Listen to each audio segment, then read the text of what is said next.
பார்க்க போகிற டாபிக் வந்து கோலன் கைமாவின் வகைகள். கோலன் கைமா என்பது நிரந்தர திசுவின் ஒரு வகை.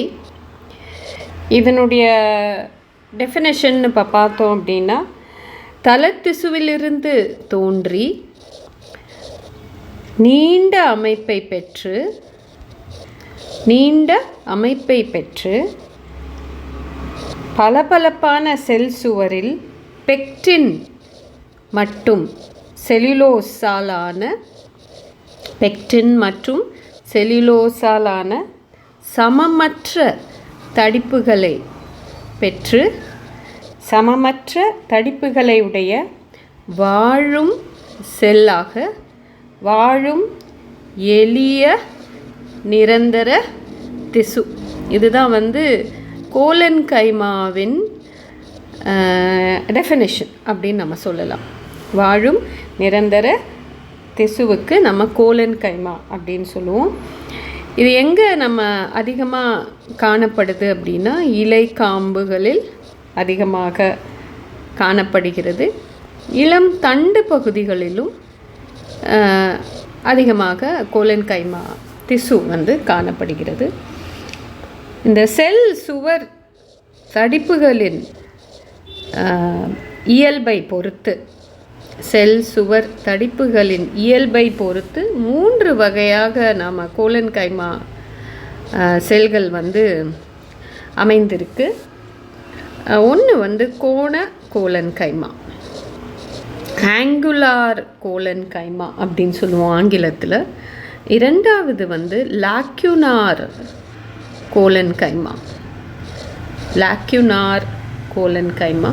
மூன்றாவது வந்து தட்டு கோலன் கைமா, தட் இஸ் ஆங்கிலத்தில் வந்து லாமெல்லார் கோலன் கைமான்னு சொல்லுவோம். ஸோ இந்த 3 வகைகளும் நம்ம இப்போது எப்படின்னு நம்ம பார்க்கலாம். கோண கோலன் கைமா அப்படின்னா எங்கே வந்து தடிப்புகள் தோன்றும் அப்படின்னா, செல்கள் வந்து ஒன்றோடு ஒன்று கூடும் இடத்தில், இப்போ நம்ம டயக்ராமில் பார்க்குற மாதிரி செல்கள் ஒன்றோடு ஒன்று கூடும் இடத்தில், அதாவது செல் முடுக்குகளில் தடிப்புகள் இருக்கும். நம்ம செல் முடுக்கு அப்படின்னு சொல்லுவோம். செல் இடைவெளி முடுக்குகளில் தடிப்புகள் இருக்கும். இதனால் செல் இடைவெளி வந்து வெகுவாக வந்து குறைந்து காணப்படும். செல் இடைவெளிகள் வந்து வெகுவாக குறைந்து காணப்படும், இல்லைன்னா முற்றிலும் அற்றதாகவும் இருக்கலாம்.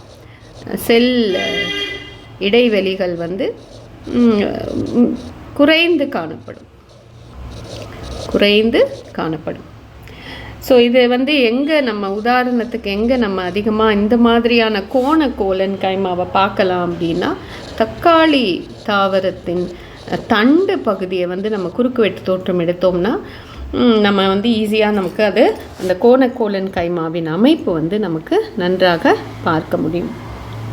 ஸோ தக்காளியின் தண்டை வந்து நாம் இதுக்கு உதாரணமாக எடுத்துக்கலாம். அடுத்தது வந்து லாக்குனார் கோலன் கைமா எப்படி இருக்கும் அப்படின்னா, இடைவெளி நோக்கிய தடிப்புகள்.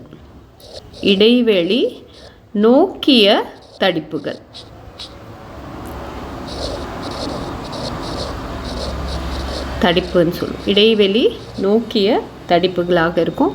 இது எப்படி இருக்கும் அப்படின்னா, பாரன்கைமா செல்கள் இடைவெளிகளில் இல்லாமல், செல் முக்குகளில் இல்லாமல் இடைவெளி நோக்கிய தடிப்புகளாக இருக்கும். ஸோ இந்த மாதிரி இந்த பகுதிகளில் உங்களுக்கு தடிப்புகள் இருக்கும்.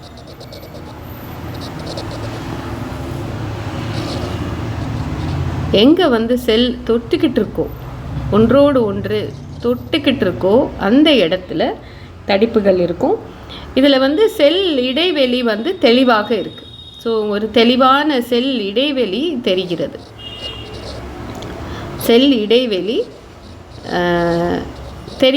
காணப்படுகிறது.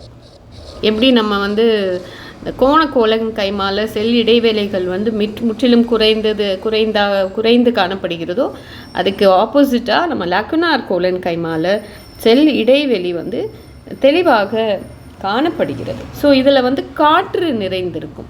இந்த செல் இடைவெளிகளில் பார்த்திங்கன்னா காற்று நிறைந்திருக்கு. இந்த மாதிரியான லாக்குனார் கோலன் கைமாவில் வந்து வெள்ளரி தண்டில் நமக்கு வந்து காணப்படுகிறது. வெள்ளரி தண்டு குக்குர்பிட்டேசி குடும்பத்தை சார்ந்த வெள்ளரிக்காய் நம்ம தெரியும் நமக்கு.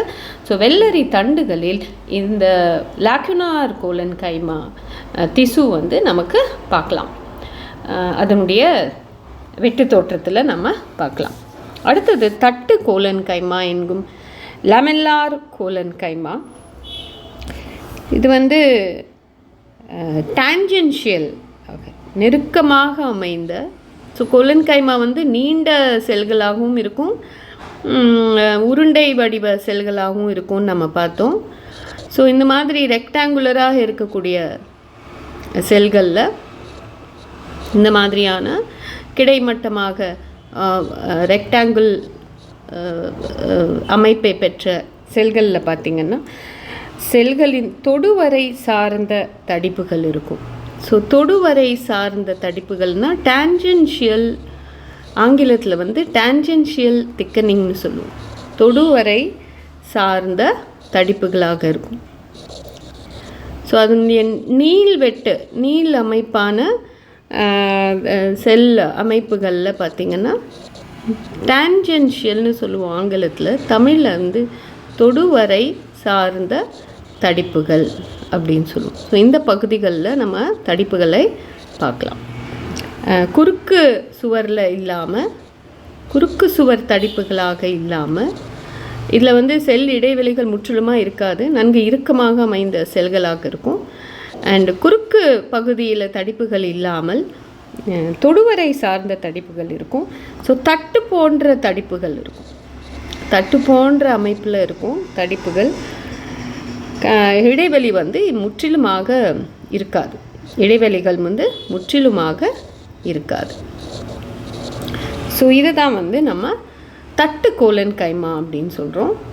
இது எங்கே நம்ம பார்க்கலாம் அப்படின்னா அரளி இலையில் பார்க்கலாம். அரளியின் இலை குறுக்கு வெட்டு தோற்றம் எடுத்து பார்த்தோம், இல்லைன்னா நீள் வெட்டு தோற்றம் எடுக்கும்போது நமக்கு இந்த தட்டு கோலன் கைமா திசு வந்து நன்றாக தெளிவாக தெரியும்.